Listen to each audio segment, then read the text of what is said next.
Mi nafikiria vile kupanga Kibera post 2027 na nyinyi mnafikiria vile kupiga hii kura. So nishaenda mbele yenu. Shida yangu ni vile napanga Kibera sasa. Shida yenu sasa itakuwa vile nitaingia. Hiyo si shida yangu. Mimi nishaenda mbele.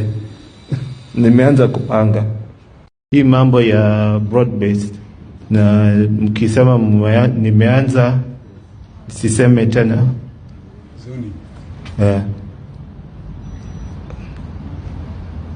hiyo hata sijui ni kujibu aje. Mimi ni Raila Junior. Nani ataniambia broad based na zoning? Wakikataa si tutaenda tu, si ndivyo? So have no fear, have no worry. Tukiamua hapa huku leo ni hivyo.